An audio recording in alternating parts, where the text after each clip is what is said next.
কি পরিমাণ ইলিশ মাছ নিয়ে বসে রয়েছে বাজারে, দেখেন প্রচুর ইলিশ মাছ।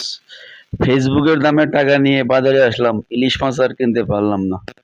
ফেসবুকে এক দাম আর বাজারে এসে দেখি আর এক দাম। সেই জন্য এইভাবে যাওয়া হলো বাজার থেকে।